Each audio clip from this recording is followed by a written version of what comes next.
Members, it's the appointed time. We have a quorum. I call to order the meeting of this subcommittee on matters relating to facilitating quick integration of new migrant talents into Hong Kong. Let me invite the government officials to join us. The discussion item today is education support for children of new migrant talents. We have 3 government officials attending this item. They are Mr. Jeff See, Undersecretary for Education, Ms. Rio Chung, Principal Assistant Secretary from the Education Bureau as well, and Mr. Ho Kai Meng, Undersecretary for Labor and Welfare. Members who would like to speak, please press the Request to Speak button. Members, if you have any direct or indirect pecuniary interests in relation to this discussion item, please disclose the nature of such interests before you speak.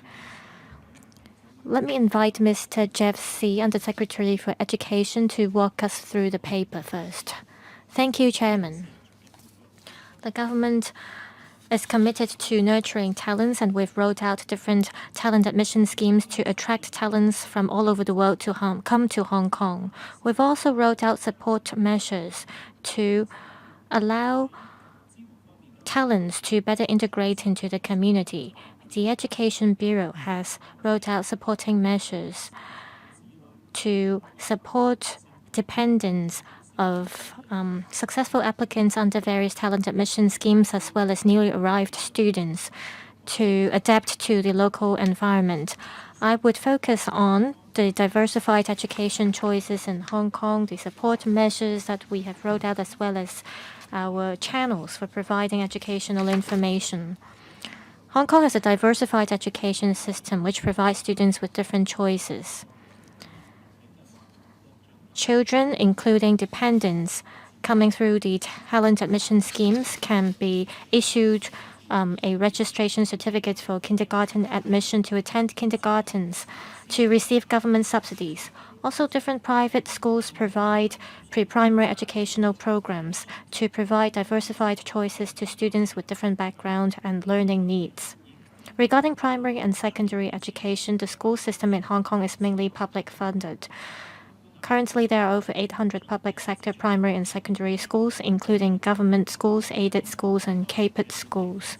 They provide a vibrant and diversified local curriculum education for all children aged 6 to 15 who are eligible to enroll in public sector schools, including dependents of persons permitted to stay in Hong Kong under various talent admission schemes, can receive free and quality primary and secondary education here. Also, there are direct subsidy scheme schools that provide diversified choices. DSS schools enjoy greater flexibility in terms of school and management, resources deployment, curriculum design, student admission, and fees collection to cater to different needs of students. Non-local students who are eligible to enroll in public sector schools are eligible for government subsidy when studying in DSS schools. Other than publicly funded schools, parents can also choose to enroll their children in private schools. International schools operate on a self-financing, market-driven basis. The government supports the development of a vibrant international school sector to meet the demand for international school places from non-local families living in Hong Kong and families coming to Hong Kong for work or investment. Currently, there are 54 international schools in Hong Kong which offer different non-local curricula, including those from Australia, Canada, France, Germany, Japan, Korea, Singapore, the UK, and the US, as well as the IB programs. To assist talents who are interested in coming to Hong Kong, and to those who have arrived in obtaining information about education in Hong Kong, the Education Bureau has been working closely with the Hong Kong Talent Engage to provide a series of support services.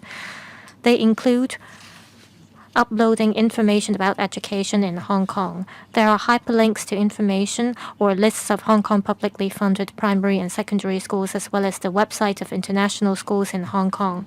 To facilitate parents in finding and comparing school information, the EDB has launched a new thematic website to provide in-depth information on international schools and other schools offering non-local curricula in Hong Kong. The EDB designated service officers also provide school information and frequently ask questions regarding placement assistance. Also, the Hong Kong Talent Engage has organized different workshops and talks to introduce the education system in Hong Kong. It has also invited incoming talents to share their experience to facilitate exchanges among incoming talents.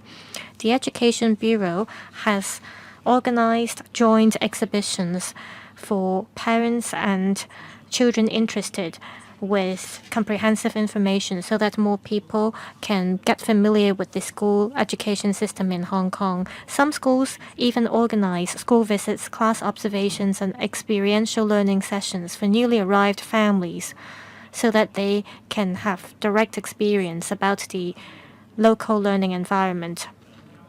Children who are eligible to enroll in Primary 1 and Secondary 1 in the next school year may submit applications for school places allocation. The EDB is now waiting for the Immigration Department to give the results of talent admission scheme applications, and the EDB will accept or handle different Primary 1 admission and secondary school places allocation applications in a flexible manner. For children not enrolling to Primary nor Secondary 1 and wish to enter public sector schools, the EDB provides school placement support services for all children aged 6 to 15 who are eligible to enroll in public sector schools. Parents may also contact the nearby regional education offices of the EDB for school placement services. They may also contact the respective schools directly for admission of their children. To help newly arrived children adapt to the learning environment in Hong Kong, we've offered support services including the 6-month full-time initiation program operated by local schools and the 60-hour induction program run by NGOs. The contents of these programs cover language education, learning skills, personal growth and development, as well as social adaptation. The EDB also provides a school-based support scheme grant so that schools can flexibly provide school-based support services, such as after-school supplementary lessons and orientation activities, guidance programs, and extracurricular activities. This allows dependents coming to Hong Kong through different various talent admission schemes can adapt to the local learning environment. We also encourage teachers to offer different support to students inside and outside classroom. The above information is set out in the paper submitted to this subcommittee. We welcome any questions from members. Thank you, Chairman. Thank you, Mr. C. Let's see if Mr. Ho Kai-ming, the Secretary for Labour and Welfare, has anything to add. No? All right. Now I'll open the floor for questions. 6 members are lining up to speak, including myself. There are 7. Each member is given 6 minutes, including questions and answers. Mr. Tang Fei, Mr. Lam Chun Sing, Mr. Chen Xiu Hong, Dr. Tan Yue Heng, Ms. Doreen Kong, Mr. Yim Kong, and myself. Mr. Tang Fei, please. Thank you, Chairman. The Undersecretary gave a detailed briefing, and there is a thematic website introducing information about international schools and local schools. My question is this. For international schools,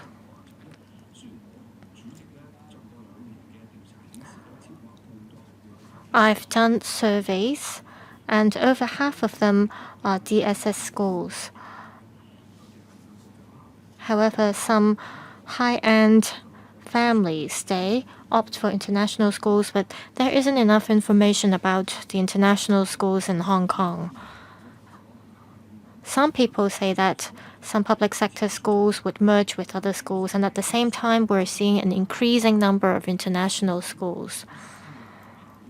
Some international schools, they are privately run.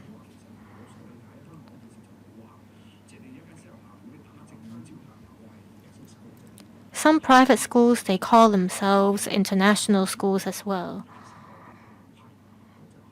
This is not against the rule, but these private schools may not fall under the definition of international schools. What I'm saying is that there are private schools as well as international schools. I don't want to name the schools, but I'm sure the Undersecretary knows what I'm talking about. Can the administration tell us the delineation between private schools as well as international schools? We need a clear definition.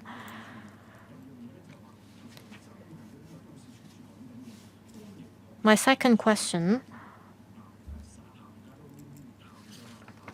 is that will there be mergers among public sector schools? And is it true that there is an increasing number of international schools? Also, for mainland students who come through the permit,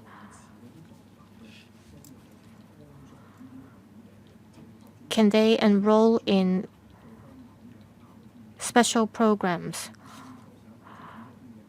They aren't called bridging courses, but there were some induction programs for these mainland students. 3 questions, Mr. Jeff C.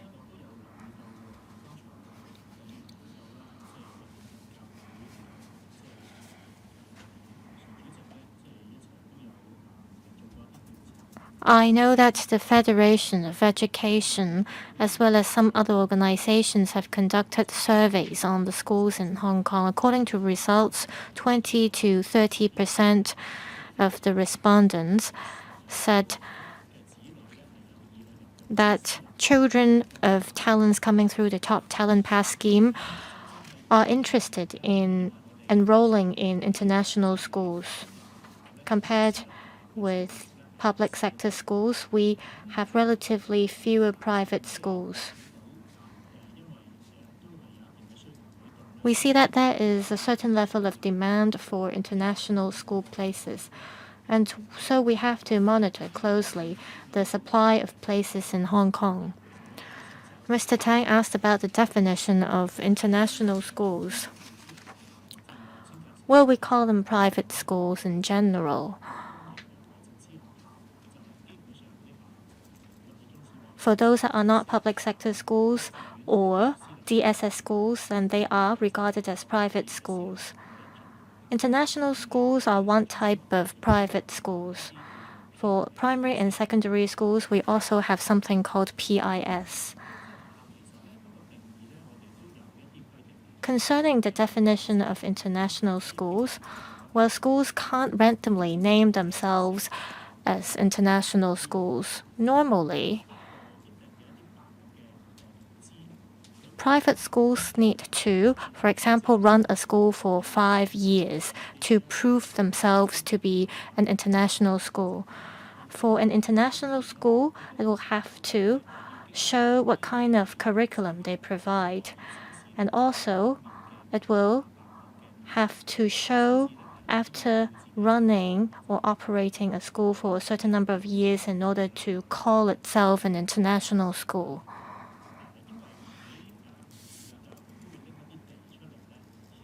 From time to time, the Education Bureau allocate premises to different schools. If a school is granted a site under the school allocation exercise, and that we have already looked at the quality of the service provided by the school, then the private school may call itself an international school if the school obtains the permission and recognition from the Education Bureau under the school allocation exercise. Because if the school doesn't pass the vetting or screening, it won't be given the site under the allocation exercise. Private schools have a different positioning compared to international schools.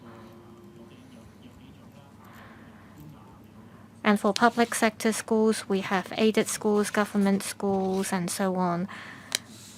And their visions might be different from that of international schools. As for school-based support program, we currently have a school-based support scheme grant that is offered to different schools. For newly arrived children, they might come through the talent admission schemes. They might be mainland students, they might be ethnic minorities children. And we, based on the needs of different students, organize different support programs to help these students integrate into the local environment. Mr. Tang Fei, have your 3 questions been answered? Well, I want to say this. There is this urban myth that there are mergers for public sector schools, but there is an increasing number of international schools under Secretary for Education. Well, we do understand that some schools face difficulties. As the member said, for some private schools or international schools, they do not receive recurrent subsidies from the government. They may face more difficulties. We do note that for some schools that do not have their own campuses, for private schools or international schools, they may have to pay high rents to operate their schools. But a myth is a myth, really. I think schools need to develop themselves based on their characteristics. That's it from me. Thank you. Mr. Lam Chen Sing, Deputy Chairman. Thank you, Chair. I do support providing education support for children of new migrant talents. In fact, we talked earlier this morning during the panel on Manpower meeting that for the 180,000 talents, we need to provide education support for their children so they can work, or they would want to work in Hong Kong. Right now, we have a declining school age population. It is always nice to have more students, but we need to make sure our priorities are fulfilled and we do not lose sight on this. We are trying to recruit talents. This is our goal. Once talents are in Hong Kong working or starting businesses, and their children can study here, and that the talents would then want to develop here. This is the model we should adopt. We don't want people applying for entry to Hong Kong and then they would look for opportunities. That's not what we want. They should already have job opportunities waiting for them, or they are trying to create business. Now, the Top Talent Pass scheme does not require people to have jobs lined up for them when they first apply, but 2 or 3 years later, they would be required to provide proof that they're employed or they have created a business. And if they have only shell companies, there should be problems for them. But I want to ask if there are those who cannot submit a job proof or they cannot show proof of their business. Their children are already enrolled in schools, maybe public sector schools. Can their children still study here? If the parents do not have their visas renewed, they may not be able to stay in Hong Kong. Will the children still be studying here? We do have children whose parents are not Hong Kong residents who stay with their relatives in Hong Kong and continue to study in Hong Kong. Is that going to be the same case here? We have seen media reports with some top talents having come here. They would fight for places of traditional prestigious schools, so there would be more competition for the places of these schools, but then there are schools that are not as competitive, that still do not have students applying to these schools. I think in general, public sector schools should meet the demand of the parents who are top talents. It shouldn't be limited to just the prestigious schools. So how can we promote the public sector schools to the top talents? We have schools that not only excel in academia, but also in sports or arts. So can we drown out the voices that are just telling the top talents to apply to prestigious schools? Can we tell the parents that there are more options other than the prestigious schools that may be located in their districts, so that there would be a more balanced competition? Let me remind members that the question should not be too long, so that the officials would have enough time to answer the questions, because now you're at the 5-minute mark. Thank you, Mr. Jeffsey. Thank you. For top talents that do not have their visas renewed, they would have to leave Hong Kong. Their dependence, their status, is linked to the top talent status of their parents. The members' understanding is essentially correct. The students, the children, do not meet the conditions for staying in Hong Kong. They can no longer receive public sector education in Hong Kong.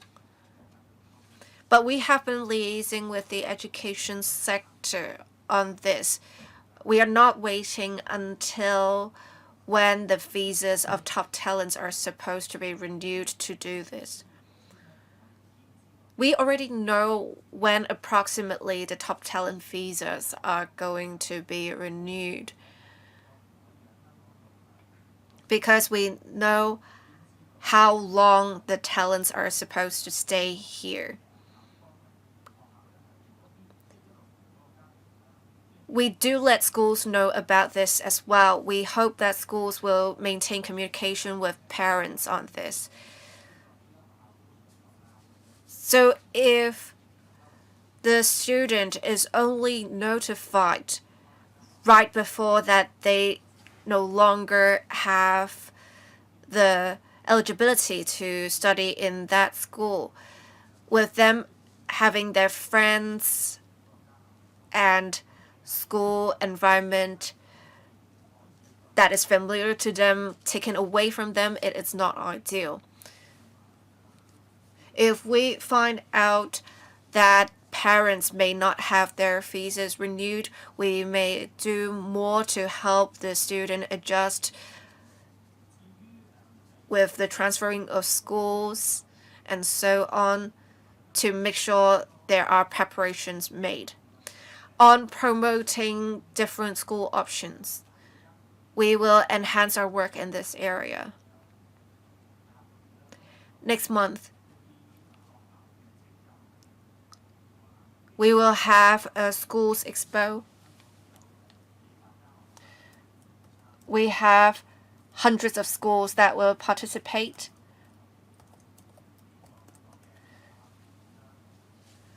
The organizers are the local school councils and principals associations, with the keen support of the Bureau. The expo will showcase the characteristics of different schools. For some talents that have just arrived in Hong Kong, they may not have full understanding of the options available in Hong Kong. I mean, even local parents may not know of all school options in Hong Kong. We will continue to enhance publicity so that parents have a better understanding of different characteristics of different schools. Thank you. Next, Mr. Chen Siu-hong. Thank you, Chair. For new migrant talents, having recently arrived in Hong Kong because they are not familiar with the settings, it is appropriate to provide them with support. But what is the right amount of support? In fact, in a recent motion debate moved by the chairman, it is stressed that it is important not to do too much hand-holding. I think it's all about striking a balance.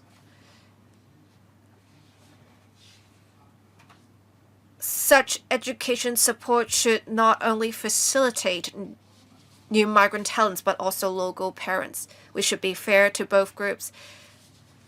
According to LWB's figures, as at February of this year, we already have 5,000 odd dependents having arrived in Hong Kong.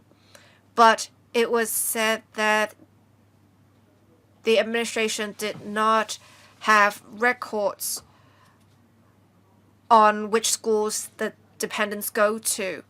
I think such information would be very important for the analyses of the Education Bureau. You can just ask schools to report such information. Do you have plans to do this, to collect such data from schools? If you do not have such plans, how can you make proper planning of future education availability? I want to touch on an issue that Mr. Lam Chen Sing mentioned. There are many social media groups that has information shared for new migrant talents, parents. There are guides for them to talk about the specific schools, especially prestigious schools. But then there are some media reports that talked about intermediaries exploiting loopholes so that the children of the talents without coming to Hong Kong can apply to DSE and then they can enter universities as local students and they would be paying much lower fees. So I think we need to review the definition of local students. This was mentioned before. What is the progress of such review now? I'm asking this because some local parents are quite concerned. Can the Undersecretary for Education talk about the progress of review at the moment? Thank you. Undersecretary for Education, thank you, member, for your questions. On planning for education places, we have seen that on both primary and secondary school levels, we have enough places in public sector schools. As for places of international schools, we have seen great demand for places in international schools. So we have been doing more in terms of school allocation exercise. There are now 2 vacant sites in North Point and Kowloon Tong that are to be allocated. We hope to increase a small number of places for international schools amounting to 1,000, so that's not a lot. To meet the demand, we may increase the number of international school places even further after that. Let me also say this. For those approved to come to Hong Kong as dependents. If they study in Hong Kong, they do not need to receive approval by the Director of Immigration, even if they are admitted to primary or secondary schools, which is why we do not have the information that you were asking for, because basically once they have come to Hong Kong, they would be treated as local students. They wouldn't be distinguished from other local students.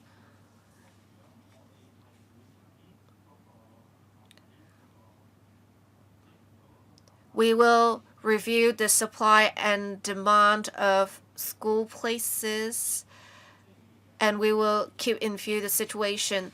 There are allocation exercises for primary 1 and secondary 1. We have 36 school nets for the primary 1 allocation exercise to ensure there is an adequate supply of school places. We will continue to keep in view of the trends to see if in any school net we need to increase the number of school places. Excuse me, Chair, I want to follow up on something.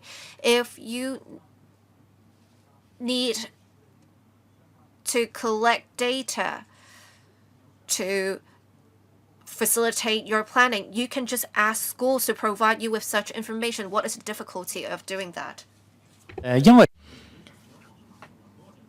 When a student is admitted to a school, that means there is a place available for that student. What we need to do is to ensure that there is enough supply of school places. And we need planning in order to do this.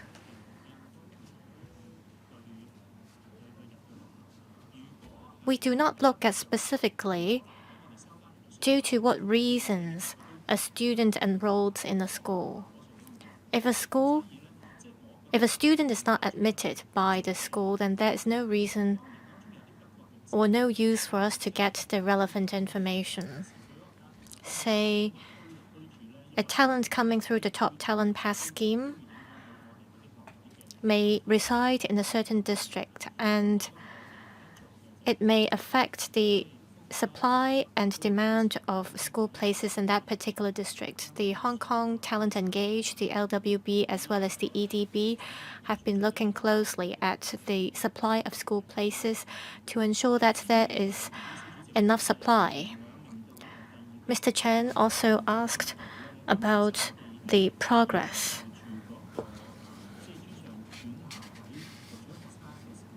On the admission of students by post-secondary institutions, in terms of the definition of local students, well, this involves various factors that includes the use of resources by the government, the children who come through the talent admission schemes and so on. So there isn't only one talent admission scheme, there are different admission schemes. So we have to make a comprehensive review and consideration before we make a decision. We will maintain close communication with members of this council. I believe the administration has heard the views of Mr. Chen.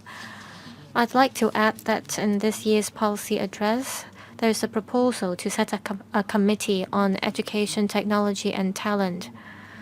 And the Chief Secretary for Administration will be chairing this committee to study the policies on talents, technology, and education. According to the background information, as at end of February this year, students aged below 18, there have been a total of 56,121 of them who have been permitted to come to Hong Kong. So there is a considerable number of students who have to apply for late admission to schools. Next, Dr. Tan Yueheng.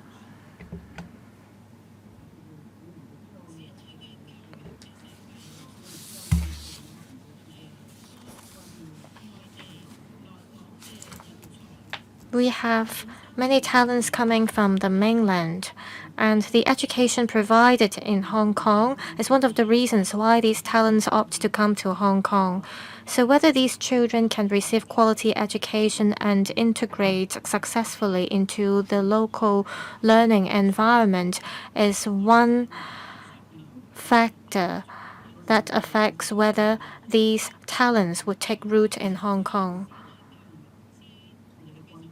So it is important that we have this discussion on education support today for these children. My question is this.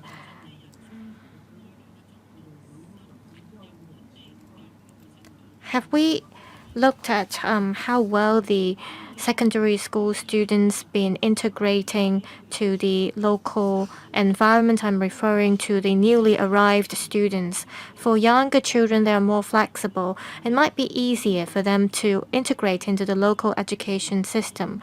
However, for secondary school students, it's different.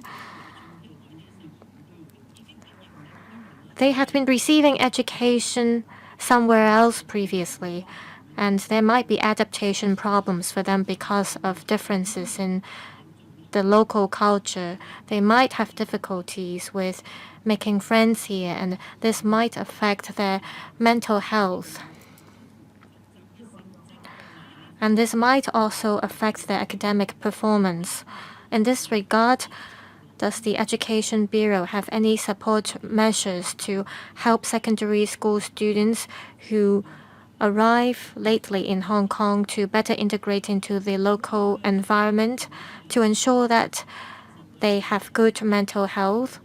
Also, my other question has been asked by Mr. Lam Chun Sing. That is the visa renewal issue of dependents of incoming talents. These dependents, their visas hinge upon the visa conditions of their parents.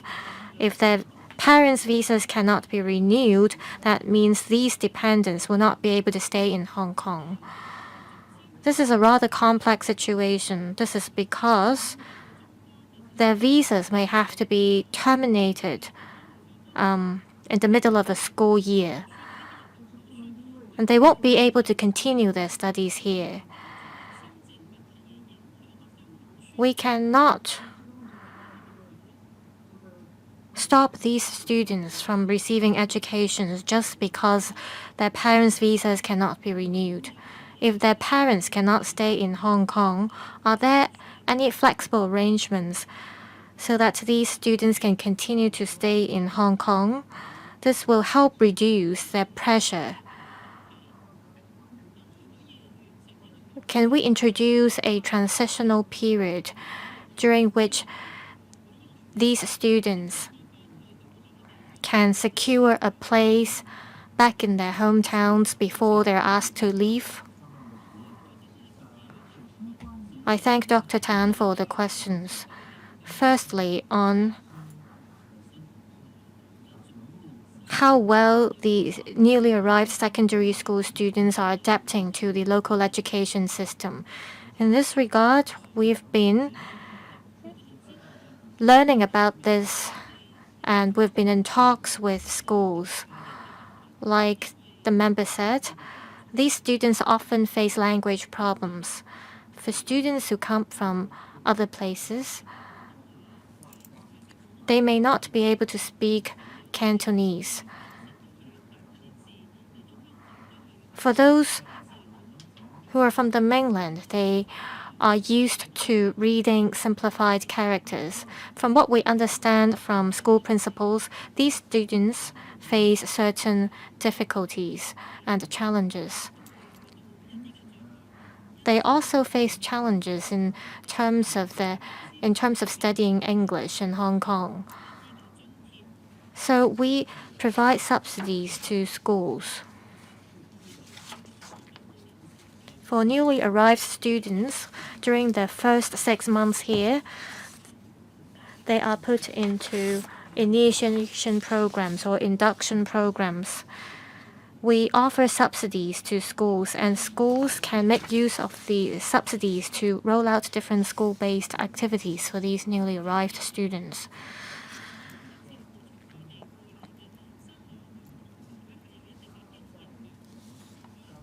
schools in Hong Kong, they are quite experienced in taking care of students from other places.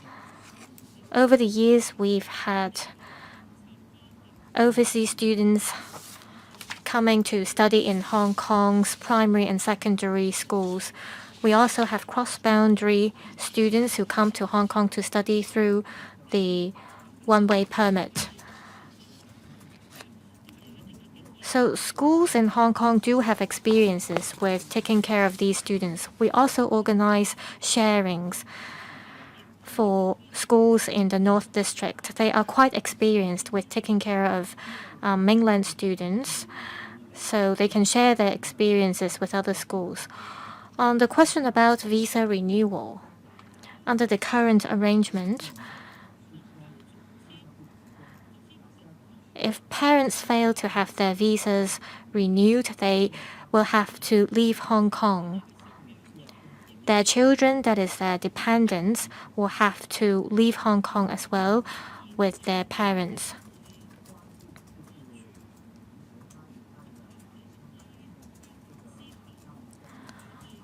Of course, we are concerned about the students' studies after they have left Hong Kong. So before parents' visas are renewed, we try to talk to schools about their students' situations. Of course, if their parents' visas can be renewed, their children can stay in Hong Kong. If not, then we will try to make arrangements in advance so that these students will be mentally prepared for this. We ask schools to follow up on parents about their visa status. What is important is that parents maintain close communications with schools, and we also have to think from the students' perspectives.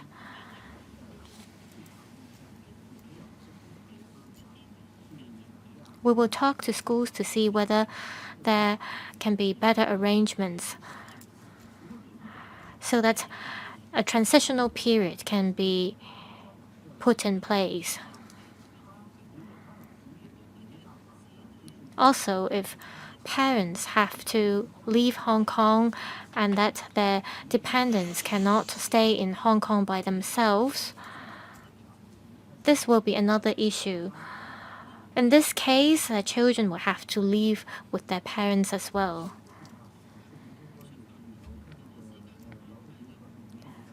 In the interest of time, well, I believe Mr. Ho Kai-ming has something to add. I want to add one point, like the Undersecretary said. It really depends on the applicants. If they are Category A applicants under the Top Talent Pass scheme, we will try to renew their visas. That's the first point. The second point is that if their applications for renewal are rejected, then we will look at the applications on a case-by-case basis. We might issue a temporary visa to allow time for parents to secure a job and decide whether they should stay in Hong Kong and whether they should allow their children to stay in Hong Kong or whether they should apply for another school in the mainland. So it really depends on individual cases. We will adopt a case-by-case approach to see whether we should renew parents' visas. Thank you, Dr. Tan, for his concern about dependents aged below 18 of incoming talents. We need to care for these underage students and dependents. I think we need to show care in this regard. I hope the two policy bureaus can coordinate with each other to ensure a smooth arrangement. Ms. Doreen Kong. Thank you, Chairman. I think children of new migrant talents, if they come to Hong Kong, of course, we do want to nurture them to become talents. I have a couple of questions.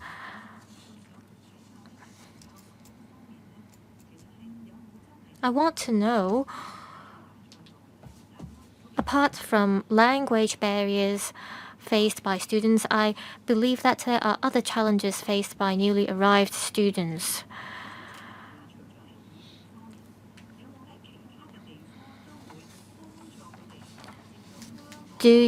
How do you help newly arrived students integrate into the local education system apart from language support? Does the administration conduct assessments on what challenges are faced by these children? If you have such assessments conducted, how will you make good use of the findings to improve the education system? Will the Bureau also set up a feedback mechanism so that children, new migrant talents, or schools representatives' views can be incorporated in policy making to make sure the needs of new migrant talent families are met? Lastly, on visas to be issued by the Immigration Department, once visas are issued to new migrant talents and their dependents, I believe the Education Bureau practices a flexible approach when dealing with applications for children of new migrant talents. Will you set a time frame for processing applications so that they won't have to wait for too long? Because I believe it is a painstaking wait for them. Thank you. Undersecretary for Education, thank you. From what we understand, in terms of adjustment, students do face difficulty in adjusting to the learning environment.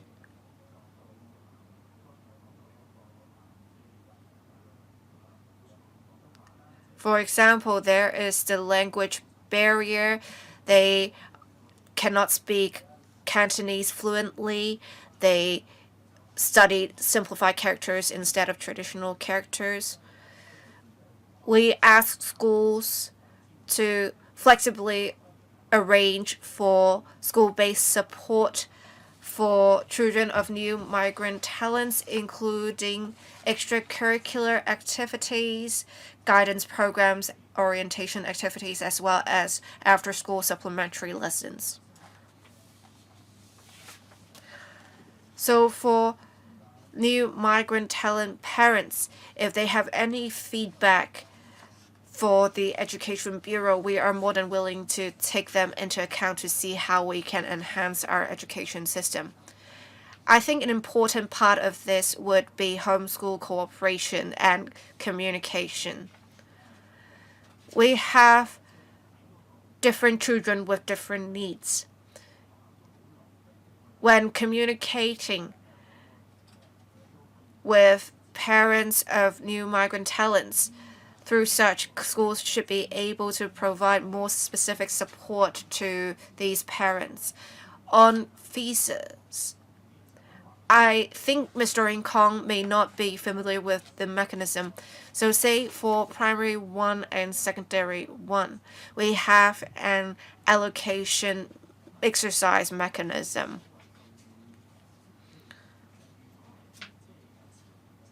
So for late applicants, once they have submitted applications past the deadline, we would deal with existing applications before dealing with such applications. If the students are not of primary 1 or secondary 1, in any given month, the parents can contact the Education Bureau, and we will follow up on this as soon as possible. There is not a long wait because the issue will be followed up on immediately, and feedback will be given to parents within a short period of time. Thank you, Mr. Yim Kong. Thank you, Chair. I think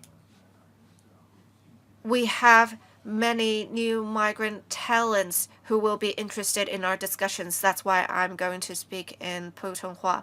I have 2 questions. One of them is for the Undersecretary for Education. Now, for new migrant talents, for the first 1 or 2 years, they may not stay in Hong Kong for the whole period of time. They may be traveling between mainland and Hong Kong. If their children are to study here, they face the problem of their parents not being here consistently.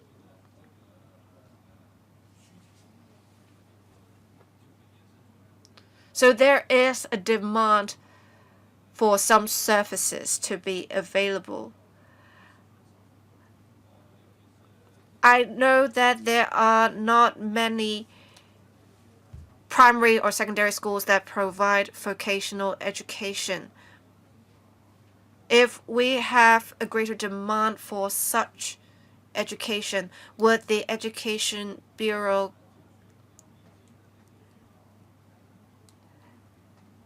consider providing more support, technical support to schools to do that?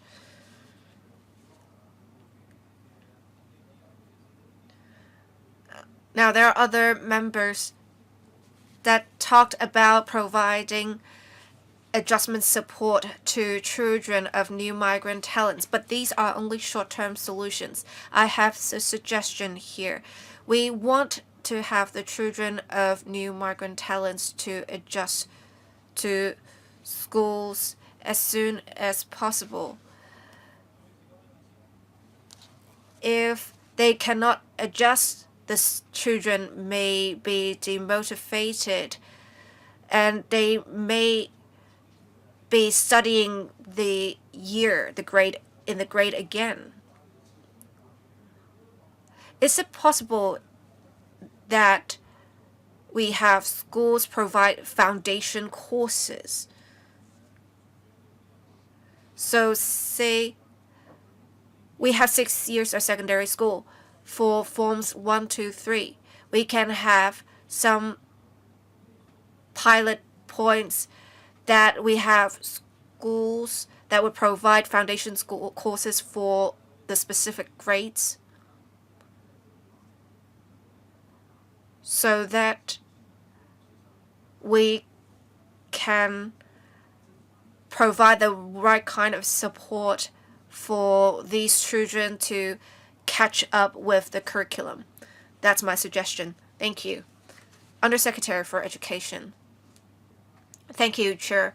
Thank you, Mr. Yim, for your questions. On vocational education, indeed, we have a small number of schools in Hong Kong that have such technical education. We do not have many of them. But for schools that have technical education, there is not a great demand for such education. I believe there is some mismatch in demand and supply. In fact, even for those receiving education in this area, their parents may not have wanted it in the first place.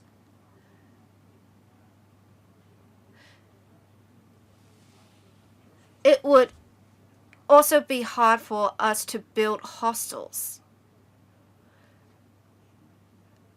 because we have already been struggling to build more hostel places in order to consolidate our status as an international post-secondary education hub. But we do have international schools that have accommodation and their parents did not go for the hostel places available.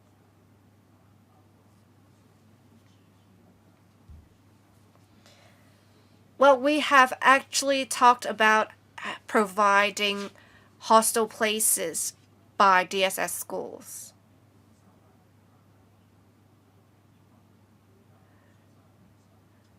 But we're talking about on-site, not off-site. If schools want to have off-site accommodation, we're more than willing to discuss that with schools.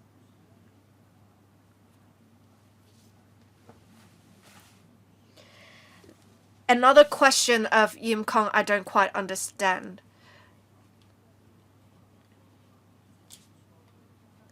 So I want to ask, is it the case that you want to have children to come early on to try to adjust to life in Hong Kong, but they may need some more time to take courses? Well, let me say this. For children that have just come to Hong Kong, they may only speak Putonghua and English, and we do have short-term support provided by schools at the moment. 1 month is not long enough. If they are willing to stay in that grade, their original grade, for 1 year, can we provide a foundation course for them to study English and Cantonese, and then they can go back to the mainstream curriculum? But we cannot expect schools to do this because they do not have the resources for that. I think the Education Bureau can provide resources for a specific school to operate a specific grade foundation course, and then another school to operate foundation courses for another grade to maximize resource allocation. Undersecretary for Education. Well, I understand what Mr. Yim is saying now. For children coming to Hong Kong, we have a 6-month induction program provided to them, and they will not be studying in any schools. Then it is a focus course that would help children adjust to the mainstream curriculum of Hong Kong. And then the children can choose which schools to be admitted to. Well, is the induction program the same for children of different levels? Yes, we have different induction programs for children of different levels. And after children are admitted to schools, there is further school-based support that would help children adjust. Thank you. Are there any other follow-up questions from Mr. Yim Kong? All right. Let me also remind members, if you wish to speak, please press the request to speak button as soon as possible. Mr. Lee Chen-kun. Thank you. For children of new migrant talents, if they are studying in primary 6, it should be easier for them to adjust because they will soon move on to secondary 1. But many incoming students will join in the middle of a school year. Is it possible instead that we can provide educational vouchers to these children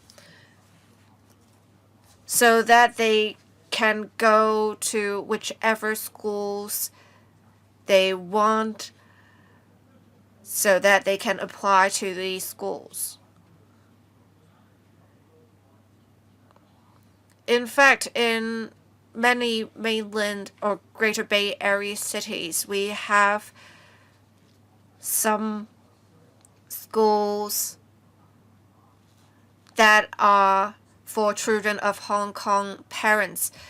While they are for children of Hong Kong parents. They may already be adjusted to the environment on the mainland. Is there any way for us to try to recruit them to come back to Hong Kong? I want to ask, is it possible for Hong Kong to have different examinations held, such as GCSE or GCE? Right now, only some DSS schools have this. We do not want to see Hong Kong being only a springboard to children of talents. We want them to stay in Hong Kong. If they do not even build their foundations in Hong Kong, why would they want to come to Hong Kong later after they have graduated universities? I think there should be more collaboration within the Greater Bay Area so as to offer more flexibility to new migrant talents. This seems like a suggestion to me.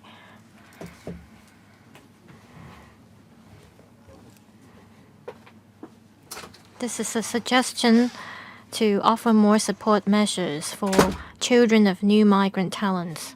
Thank you, Chairman. We will actively promote coordination among the GBA cities. There are schools in the GBA that offer the DSE curriculum, and we have been in close communication with these schools. In terms of school choices, well, currently we have many different choices in Hong Kong, and we have a total of 54 international schools in Hong Kong, and non-local curricula can be offered under the direct subsidy scheme.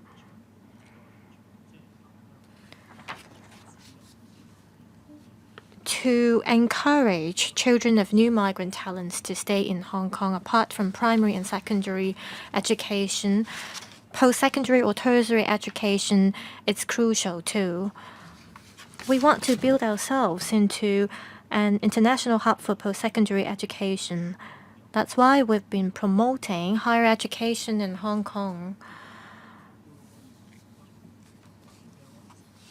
I think this echoes with what the member said just now about building an international hub for high-caliber talent.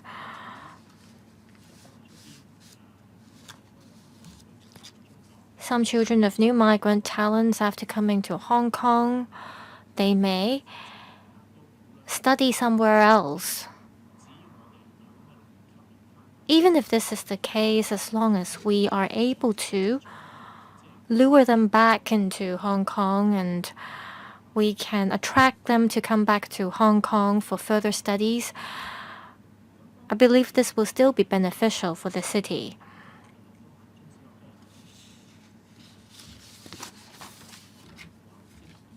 The primary and secondary schools in Hong Kong, they are mainly publicly funded. The member mentioned about a school voucher system. In order to allow more students to opt for non-local curricula, this is not just about how much subsidy we're offering. It's also about the number of places. We have to think about teachers' qualifications as well as school supporting measures when we try to boost the number of school places in Hong Kong. We can, of course, collaborate with mainland institutions to see if there can be more cooperation opportunities. However, there are already plenty of international schools in Hong Kong.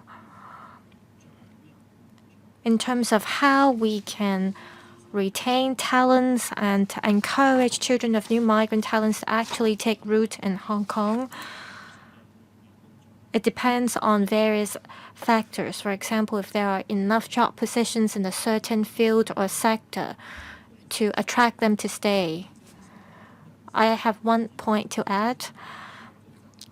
Children of new migrant talents, they are Hong Kong ID card holders.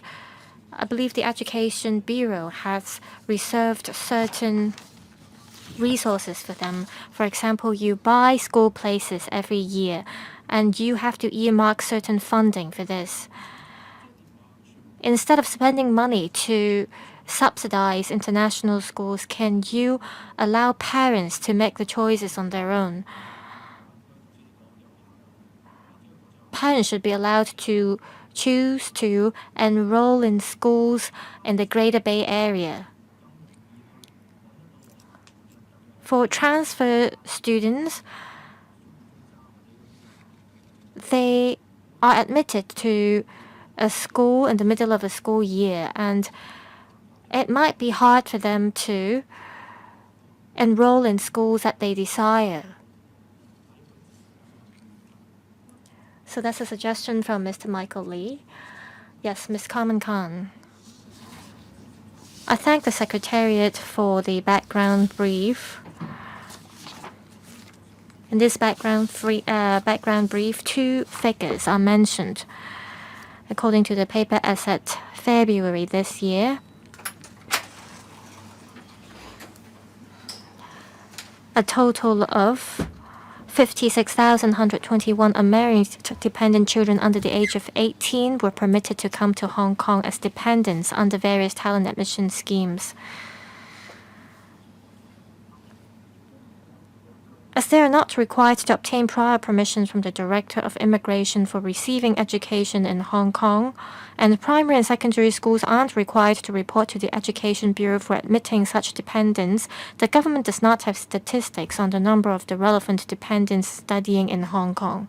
I think this is not ideal. Without the statistics, it's hard for the government to allocate resources properly. We want to know whether there are enough services and support for new migrant talents. We also want to know if the arrival of these migrant talents and their children have an impact on the local people. So I hope the government can think of ways to gather information in this regard. You should ask schools to report to the Education Bureau for admitting the dependents. Otherwise, we wouldn't be able to know how many resources we need. Here, you mentioned that for full day classes, there are 6 schools offering such programs, and each class, they can support 20 students. You say that there are school-based support programs. There are also NGOs launching 60-hour-long induction programs. We need to know how many dependents require such programs and services. Another figure provided by the Secretariat is that in 2024 and 25, it is estimated that the money required is $61 million. Is this amount of money enough? We're going to have the latest budget soon. So I want to know whether the administration would agree that you need the relevant information. Thank you. Undersecretary. Thank you, Chairman.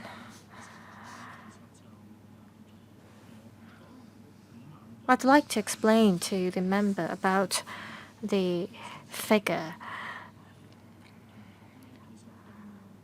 We've seen a total of 56,000 some dependents coming through different talent admission schemes.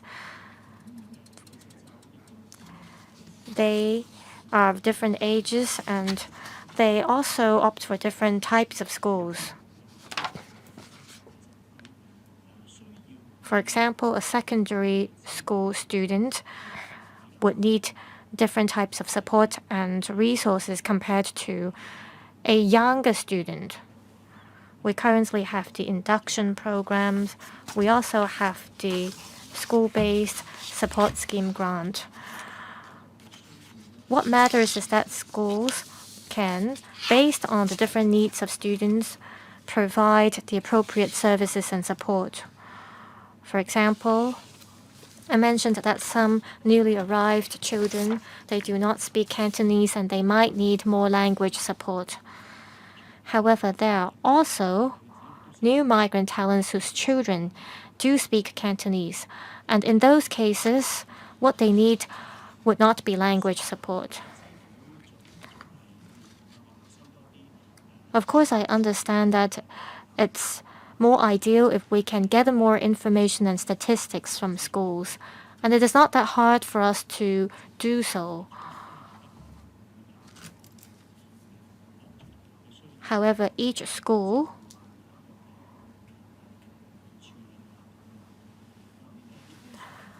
does have their own ways to offer support to students based on the different needs of students.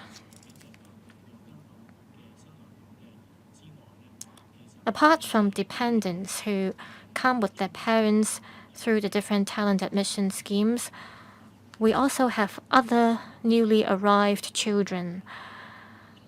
Due to various reasons, they are permitted to stay in Hong Kong and receive education in Hong Kong.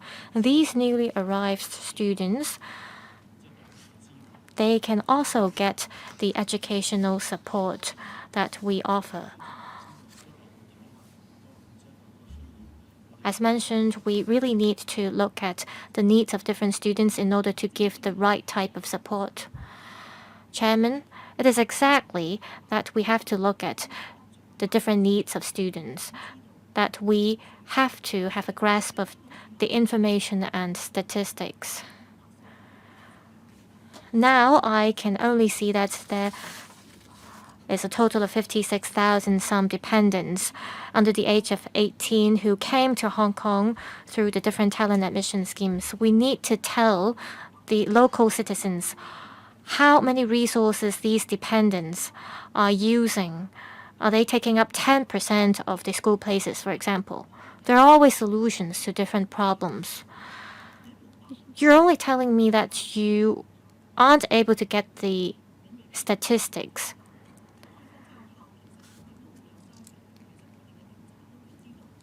International schools, they do their own surveys too. They learn about under what schemes their parents come to Hong Kong. You can easily get such information from schools. Even if you cannot get the information from schools, when these newly arrived children come to Hong Kong, you can get the information through the immigration department. You can also get such information when they renew their visas. So there are ways for you to obtain such information and data. Without such data, it would be impossible for the government to make planning.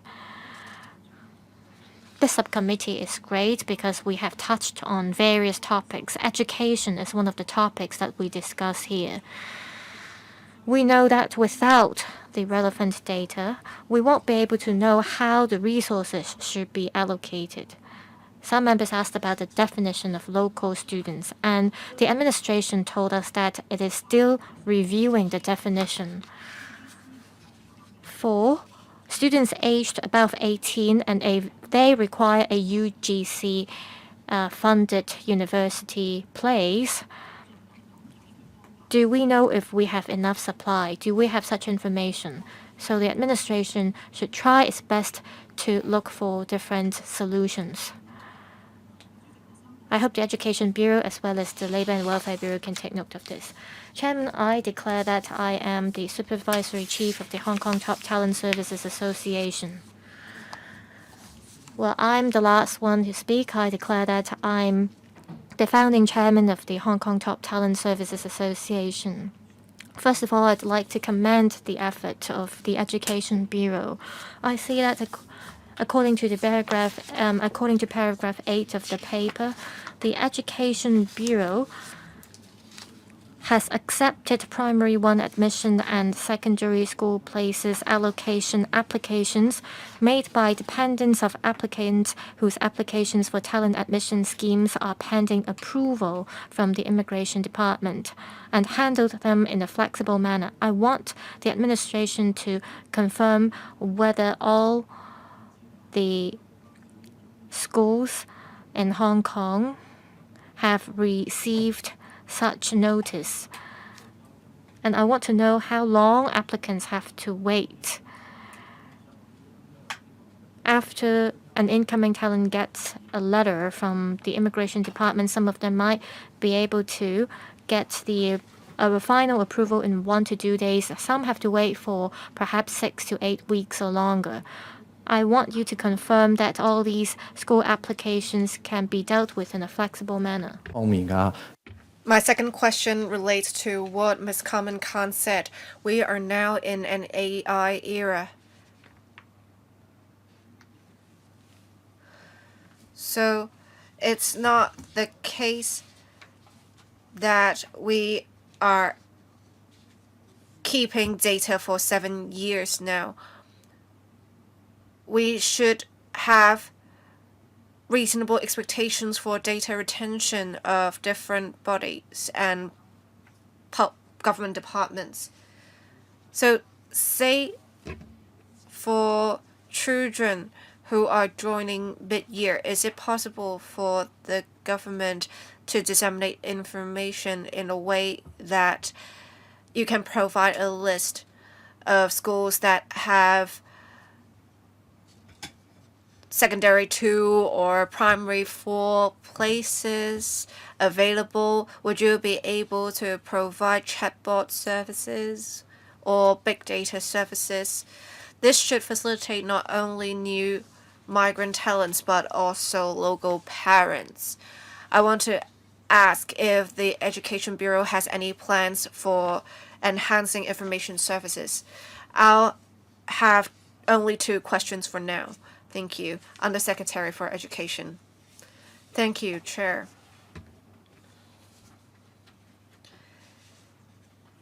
As the chairman said, it would take some time to process applications of talent admission schemes. So, in order to facilitate applications for primary 1 and secondary school allocation exercises, we have handled them in a flexible manner. That is, the applications for talent admission schemes that are pending approval from the Immigration Department. Now, the exercise for the next school year has ended, but before mid-January 2025,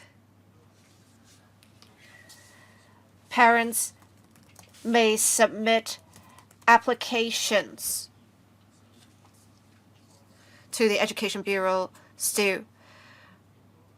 Between mid-December this year and January next year, parents may obtain application forms from the Education Bureau, and between early and mid-Jan next year, parents may submit applications to 2 specific schools.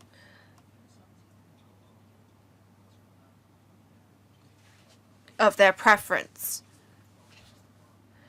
As for the processing time, how long it will take for talent admission schemes, the relevant applicants would have to ask the relevant department for such information. Now, primary 1 has a specific mechanism for place allocation, which is why we can take a more flexible approach when dealing with applications of children of new migrant talents.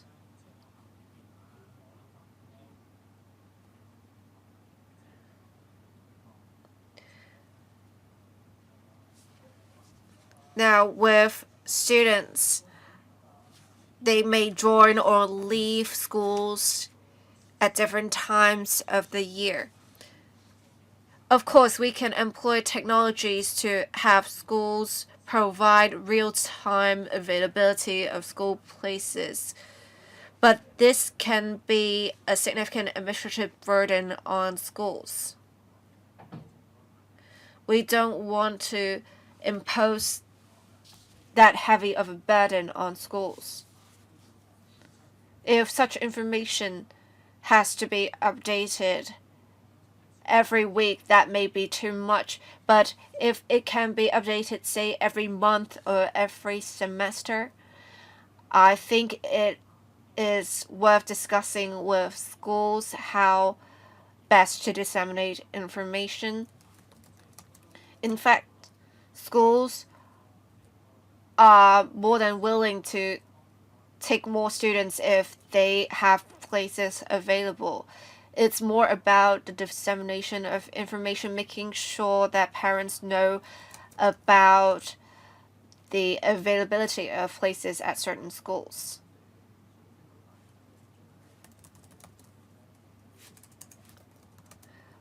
Well, you talked about for both primary 1 and secondary 1 allocation exercises, the deadline would be January next year.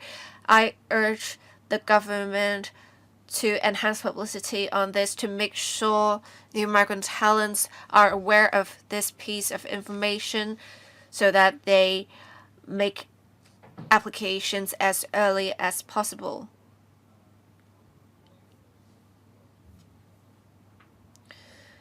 With the use of technologies, I urge the Bureau to liaise with schools. If students are leaving, when should we say it's the end of the process? It's usually when students submit such information to the Education Bureau. So I think the Education Bureau should be able to facilitate digitalization of such process. I did see another member coming inside. Are you going to ask any questions? If not, that's the end of the discussion of this item. I would like to thank Mr. Jeff C., Ms. Rio Cheng, and Mr. Ho Kai-ming from the Education Bureau and Labor and Welfare Bureau for attending this meeting. Agenda item number 2, date of next meeting. The next meeting will tentatively be held in December of this year or January next year. The item for discussion is entrepreneurship and employment support for new migrant talents. Once the Secretary has confirmed the meeting arrangements, a notice of meeting will be issued. Agenda item number 3, any other business. There is no other business. Meeting adjourned. Thank you.